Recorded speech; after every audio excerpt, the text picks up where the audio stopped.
Lovely, నాకు నాకు బాగా గుర్తుంది. ఆ రోజు నువ్వు చైనీస్ నూడిల్స్ చేసావు కదా? అవునత్తయ్య. అత్తయ్య మీరు అత్తయ్య మీరే మా నిజమైన అత్తయ్య. నాకు బాగా తెలుసు లవ్లీ, నువ్వు నన్ను గుర్తుపట్టగలవని. తనే నకిలీ కౌసల్య. లవ్లీ, తను మళ్ళీ ఏదో చేసేలోపు మనిద్దరం కలిసి తనని బంధించేద్దాం, స్పృహ కోల్పోయేలా చేద్దాం. అలాగే అత్తయ్య.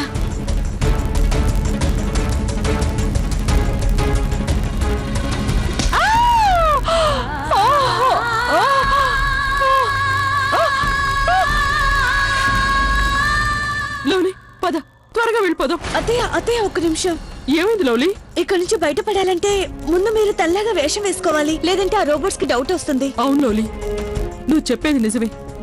మనం అలానే చేద్దాం.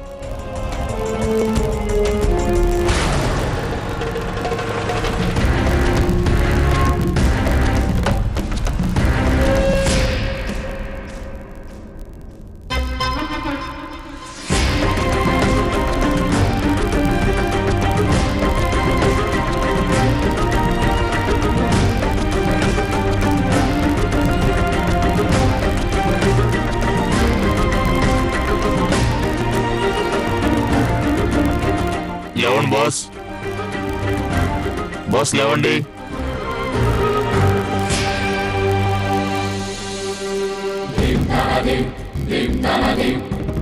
సారీ బాస్, రావడం కొంచెం లేట్ అయింది. మళ్ళీ నన్ను పొరపాటు చేయకుండా చూసుకుంటాం. ఈ ఒక్కసారి క్షమించండి. లేవండి, పదండి బాస్.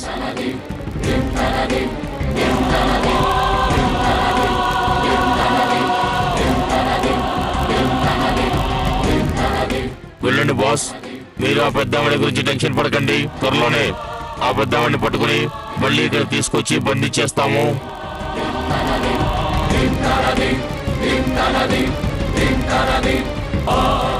బాస్, మీరు వెళ్ళండి, తన వెతకడానికి వెళ్తాం.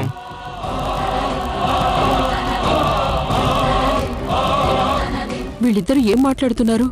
నాకు అర్థం కావడం లేదు. ఓరి భగవంతుడా, అసలు నేనెవరు? ఎక్కడి నుంచి వచ్చాను? ఎక్కడికి వెళ్ళాలి? నేనేం చేయాలి? నాకేం అర్థం కావడం లేదు. ఏమై ఉంటుంది? ఫ్యూచర్ లో లవ్లీ పరిస్థితులన్నీ చక్కబెట్టుంటుంది, అది కూడా లవ్లీ స్టైల్లో. అంతేగా? లవ్లీ, ఈ గొప్పతనం అంతా కేవలం నీదే లవ్లీ. లేదంటే 4 రోజులు ఆలస్యం అయితే వచ్చే సమస్యని జీవితంలో ఎప్పటికీ సరిదిద్దలేకపోయేవాళ్ళం. అక్కడ నువ్వు నకిలీ అత్తయ్య బండారం బయట పెట్టావు, ఇక్కడేమో ఆర్తి భర్త ఆపరేషన్ కోసం డబ్బులు కూడా సర్దుబాటు చేశావు. ఏవైనా కానీ లవ్లీ, నువ్వు నీ గొప్ప తెలివితేటలతో మనందరి భవిష్యత్తు నాశనం కాకుండా కాపాడావు. అక్క, మీరప్పుడే అంత సంతోషపడకండి. సమస్య పూర్తిగా పోలేదు. ఆ ప్రేమ్ కుమార్ ఆపరేషన్ కోసం డబ్బైతే అరేంజ్ చేశాం, కానీ తన ప్రాణాలకింకా ప్రమాదం పోలేదు.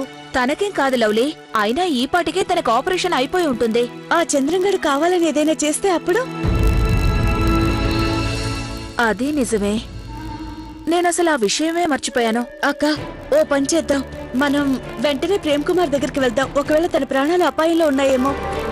ఎట్టి పరిస్థితుల్లోనూ మనం అతన్ని కాపాడాలి.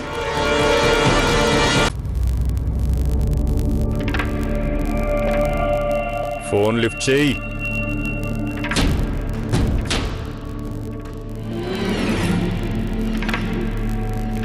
తను ఫోన్ ఎందుకు లిఫ్ట్ చేయడం లేదు? ఇడియట్ని, పెద్ద ఇడియట్ని. ఈ బార్ డాన్సర్ని నేను గుడ్డిగా నమ్మకుండా ఉండాల్సింది. అత్తయ్య, ఇన్నాళ్ల తర్వాత మిమ్మల్ని చూస్తుంటే నాకు ఆనందంగా ఉంది. మీరు లేకపోవడంతో మేం చెల్లాచెదురైపోయాం. మీరొచ్చారుగా, ఇప్పుడు అన్నీ సర్దుకుంటాయి.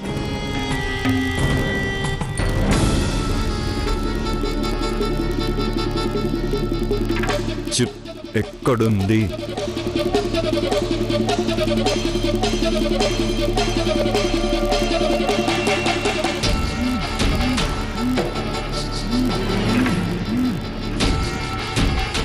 అత్తయ్య గారు, నేను ఇదంతా ఆ చిప్పు వల్లనే చేయగలిగాను. మీరు గనక ఆ చిప్ పంపకపోతే నాకు మీ గురించి తెలుసుండేది కాదు, మిమ్మల్ని కాపాడగలిగేదాన్ని కాదు. కానీ ఆ చిప్ నీకెలా దొరికింది అని? అదే నేను అనేది ఏంటంటే, ఆ చిప్ నీకే దొరికిందా? అది బార్ డాన్సర్ కి దొరకకుండా నీకు దొరికిందా అని. అది భగవంతుడికే తెలియాలి. నేను అదే ఆలోచిస్తున్నాను. ఆ చిప్ ఒకసారి నా దగ్గరకు వచ్చింది, మళ్ళీ మాయమైపోయింది, మళ్ళీ నా దగ్గరకు వచ్చింది. నాకు అదే అర్థం కావడం లేదు. So strange. కానీ అత్తయ్య, మిమ్మల్ని ఇన్ని సంవత్సరాలుగా బందీగా ఉంచిన వాళ్ళు ఎవరై ఉంటారు? వాళ్ళెవరనేది నాకు కూడా తెలీదు. కేవలం నాకు ఇదొక్కటి తెలుసు, వాళ్ళు ప్రమాదకరమైన మనుషులని. వాళ్ళు నన్ను చాలా కష్టాలు పెట్టారు. నువ్వు నన్ను కాపాడి తీసుకొచ్చావని వాళ్ళకు గనక తెలిసిపోయిందంటే వాళ్ళు ఏం చేస్తారో ఊహించలేం. అత్తయ్య, మీరేం టెన్షన్ పడకండి, నేనున్నాను కదా. లవ్లీ, నేను చెప్పేది జాగ్రత్తగా వినమ్మా. ఈ విషయాన్ని మనం ఇంకెవరికీ చెప్పొద్దు. మనం ఆ నీచుల్ని పోలీసులకు పట్టించి జైల్లో పెట్టించే వరకు మనిద్దరం జాగ్రత్తగా ఉంటే మంచిది. సరే అత్తయ్య. కానీ అత్తయ్య, మీ ప్రవర్తన మార్పు వస్తే అందరికీ తెలిసిపోతుంది కదా. నువ్వేం టెన్షన్ పడకు. నేను ఆ నకిలీ కౌసల్య ఎలా ప్రవర్తించేదో అలాగే ప్రవర్తిస్తాను. పద వెళ్దాం, బాగా పొద్దుపోయిందిగా, పద.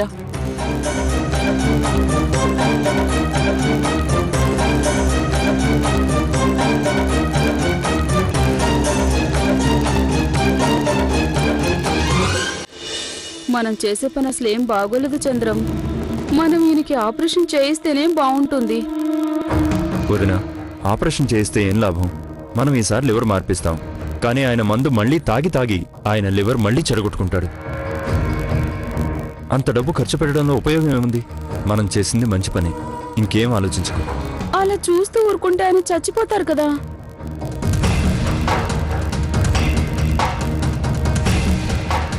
మీరేం చేస్తారు? రాత్రి పగలు మందు తాగే వాళ్ళకి ఇలాంటి పరిస్థితి వస్తుంది. ఆ విషయం నాకు బాగా తెలుసు. అసలు వీడికి మందు తాగడం అలవాటయింది నా వల్లే కదా. ఏంటి? మరేం లేదు వదినా, తప్పంతా నాదే అంటున్నాను. నేను వాడిని తాకుండా ఆపుండాల్సింది.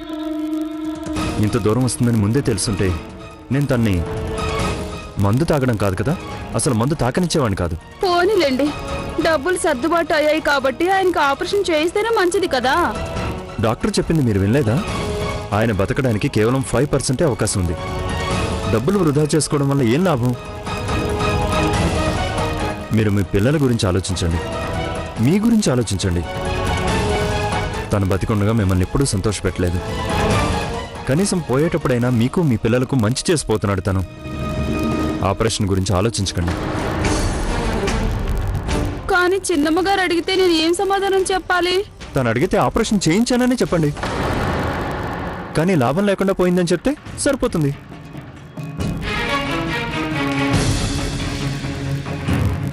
చూసారా కమలక్క, నా అనుమానమే నిజమైంది. ఈ చంద్రం ప్రేమ్ కుమార్ చనిపోవాలని కోరుకుంటున్నాడు. అప్పుడు వాళ్ళు ఇష్టం వచ్చినట్టు చేయొచ్చు కదా. పదలవులే, ఇప్పుడే వాడు అంతు తేల్చేద్దాం. పద. Aarti,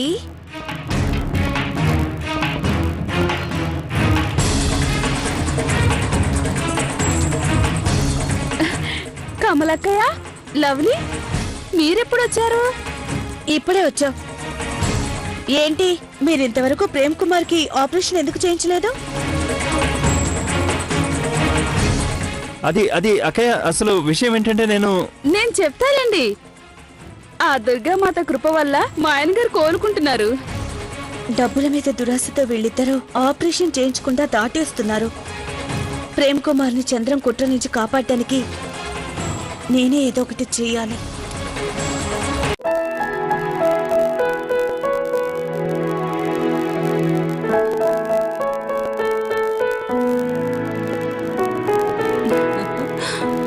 hi guys.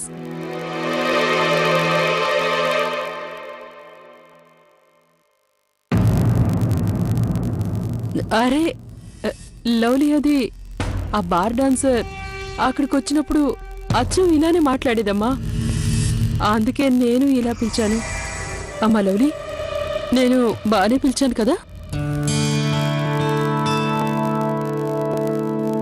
లవ్లీ,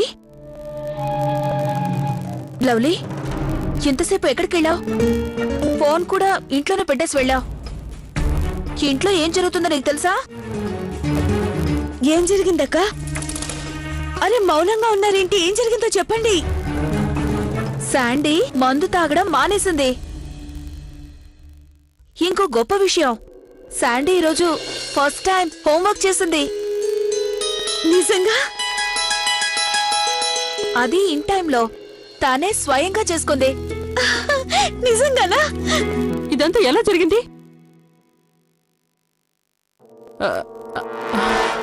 అదే అదే నాకు ఆశ్చర్యంగా ఉంది. ఈ అద్భుతం ఎలా జరిగింది అని. నేను చెప్తాను.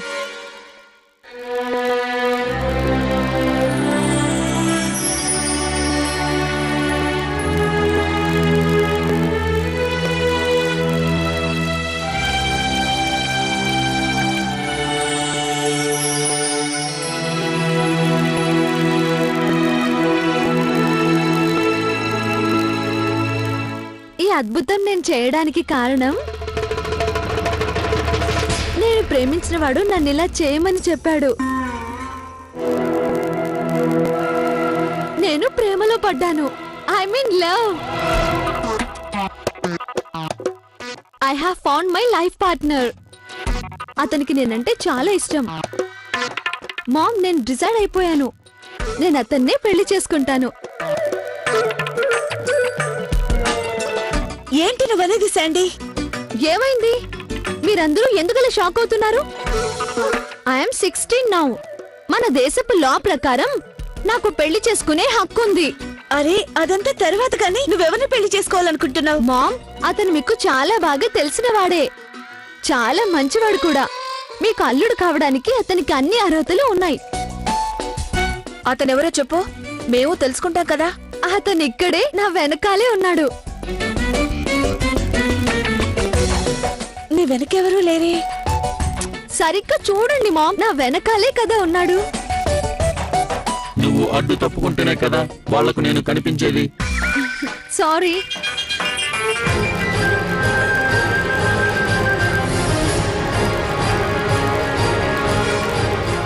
Ma'am, this is your son in లా.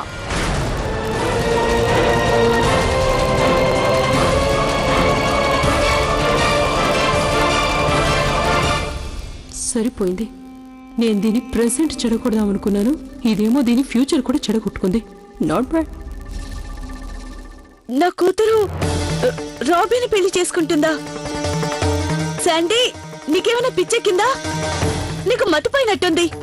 నువ్వు అసలు ఇలా జరుగుతుందని ఎలా అనుకుంటున్నా? మామ్, ప్రతి విషయంలో ఎందుకు ఇలా అడ్డుపడుతున్నారు? I mean love mom. Sandy, you need to understand. ఇది సాధ్యం కాదమ్మా.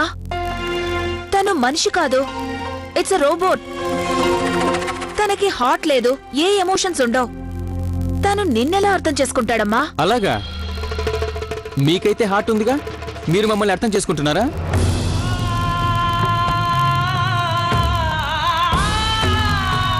అను బ్రో ఇస్ రైట్. రోబోట్ అయినా ఈ ఫ్యామిలీ మొత్తంలో ప్రేమ గురించి అందరికన్నా అతనికే బాగా తెలుసు. నాకు మనుషులతో కన్నా అతనితోనే ఎక్కువగా అండర్స్టాండింగ్ ఉంది. Sandy is right. మనలాంటి ఫ్యామిలీలో ఉండడం కన్నా నా ఉద్దేశంలో శాండీ రాబీతోనే ఎక్కువ సంతోషంగా ఉంటుంది. అందుకే నేను డిసైడ్ అయ్యాను. నేను తనలాగే రోబోట్ అయిపోవాలనుకుంటున్నాను.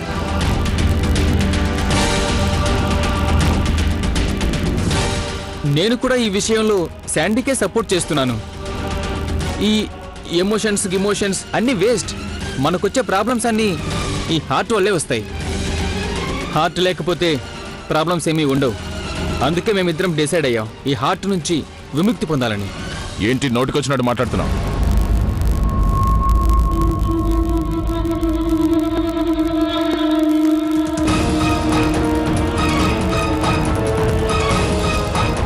ఇది మా ఇద్దరి final decision.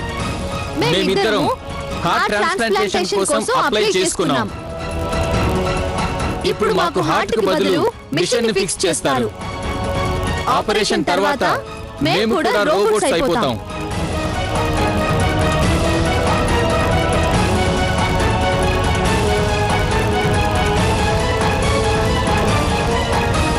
You better stop this nonsense. అర్థమైందా?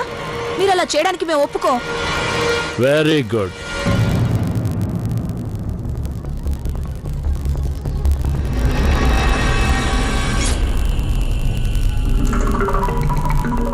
అందరూ ఇక్కడే ఉన్నారన్నమాట.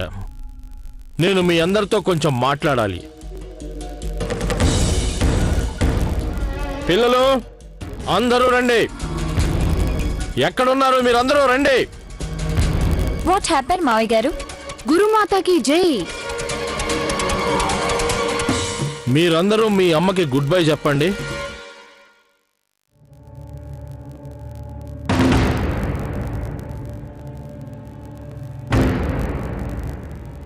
ఏ గ్రాని ఎక్కడికైనా వెళ్తుందా?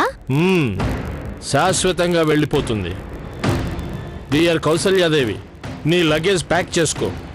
ఈ రోజు నుంచి నువ్వు స్వతంత్రురాలివి. శాశ్వతంగా నీకు మేమందరం గుడ్ బై చెప్పేస్తున్నాం.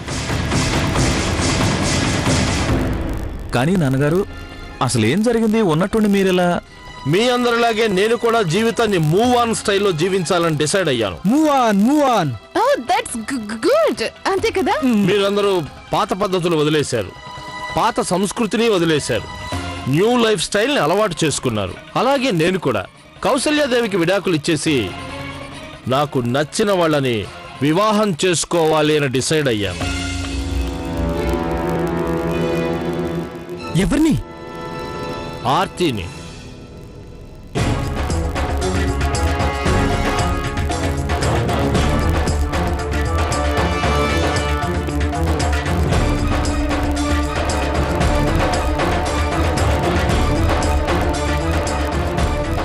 ఇక ఇప్పుడు నేను ఆర్తిని పెళ్లి చేసుకుంటాను.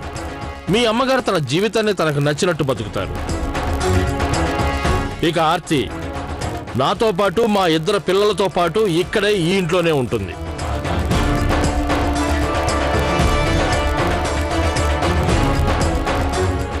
ఇద్దరు పిల్లలా?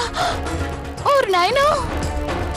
ఆ ఇద్దరు పిల్లలు మా యొక్క ప్రేమకు ప్రతిరూపాలు.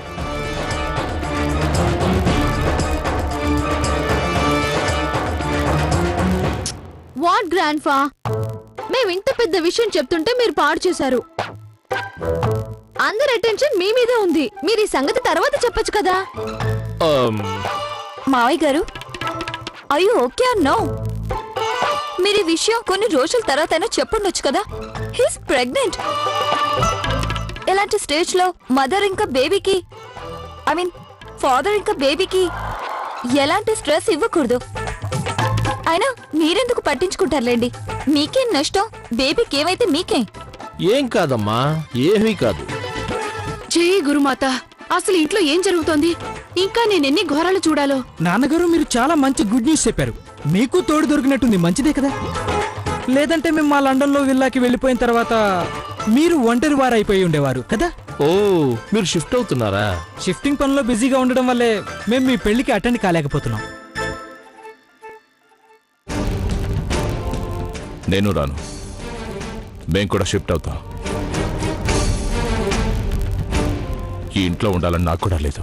ఎగ్జాక్ట్లీ, అన్నయ్య చెప్పింది నిజమే. నేను కూడా ఇంకో ఇల్లు చూసుకుంటాను. నాకు కూడా ఇక్కడ ఉండాలని లేదు. అత్తయ్య, ఈ 1 minute ఏంట్లో జరుగుతుంది ఏంటి? మీ ఇష్టానికి మాట్లాడుతున్నారే? Krish,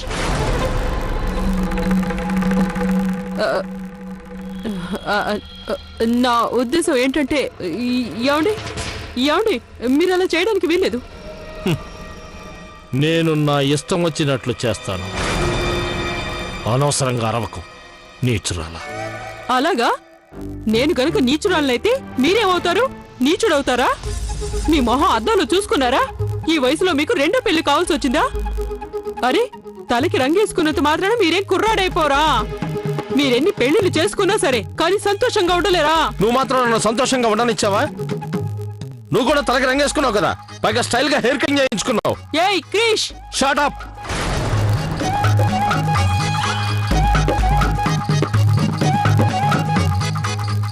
stop. Violence is a crime. ప్రజాహితం కోరి భారత ప్రభుత్వం వారు జారీ చేసిన ప్రకటన. నీకు నచ్చినట్టు నువ్వు చేసుకో, నా నిర్ణయం మాత్రం మారదు. నేను నా గదిలోకి వెళ్ళి రెస్ట్ తీసుకుంటాను. నాకు బాగా కళ్ళు తిరుగుతున్నాయి.